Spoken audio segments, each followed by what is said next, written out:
Con el maestro Paco Cruz, más de 47 años en el periodismo, autor de una larga lista de libros, los dos más recientes ya lo sabe, Las Damas del Poder y García Luna, El Señor de la Muerte, y orgullosamente miembro de esta familia sin censura. Paco, se llegó la jornada, veo que ya votaste también, ya lo registraste en redes sociales. Vicente, mira, ahí está. Clarito, temprano, de los primeros en la casilla. Pero mira, Vicente, voy a referirte a otras cosas más de recuerdos de mi madre y de mi padre.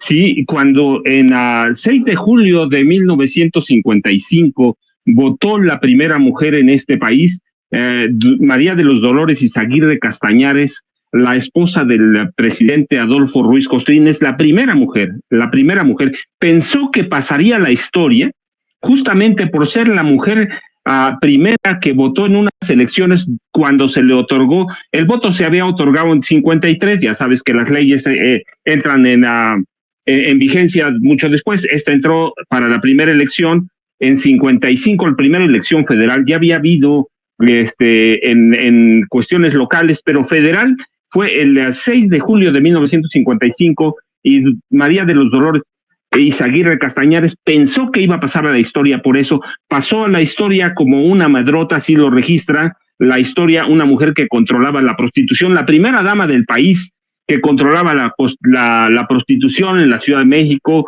en Veracruz, y de ahí el voto de la mujer siguió un camino largo. En realidad el presidente Ruiz Cortines no se lo otorgó con aquellas legislaturas porque fuera un hombre liberal, lo otorgó porque había habido un fraude cuando él llegó a la presidencia y ese gran fraude, en ese gran fraude las mujeres apoyaban al general Miguel Enríquez Guzmán, así que se vieron obligados a otorgar el voto a la mujer, que se materializa el 6 de julio de 1955. Ahí llevamos una larga carrera hasta 1982, la primera candidata presidencial de este país, Rosario Ibarra de Piedra, que tú la recuerdas, una de las luchadoras sociales, fundadora del movimiento Eureka,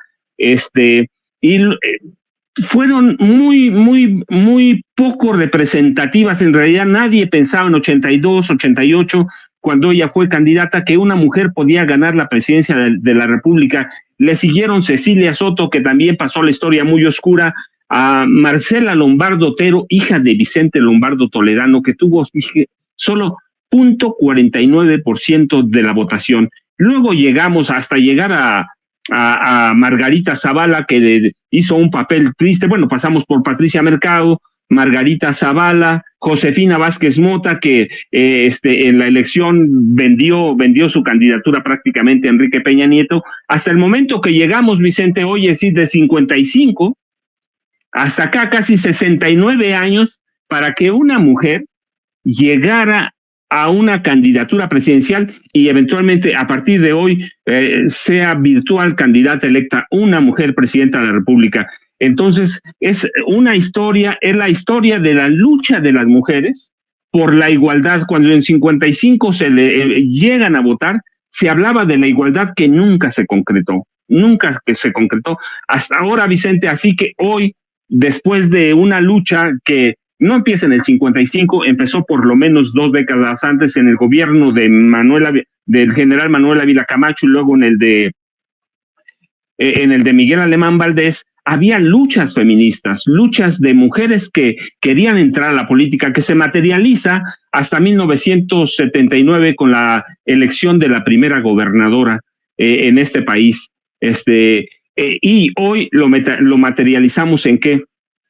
En la elección de la primera mujer presidenta de México. Es histórica por muchas razones, no solo porque va a llegar una mujer a la presidencia o la vamos a elegir, sino porque es el resultado de luchas que empiezan en el siglo XX, Vicente, luchas por la igualdad, primero por materializar la igualdad en el voto, el derecho de ir a las urnas que se concede hasta 55 y hasta hoy se materializan. Yo recuerdo a mi madre cuando vivía, ella se sentía privilegiada porque era de las que podían ir a votar en esa época. Olvídate que iban a votar por una candidata a presidenta, pero por lo menos existía, y hoy se materializa esa lucha que empieza en la mitad de del siglo XX, Vicente, antes de la mitad del siglo XX, en los 30, los 40 había luchas feministas importantes, y hoy lo materializamos como eligiendo a la primera presidenta de México, Vicente.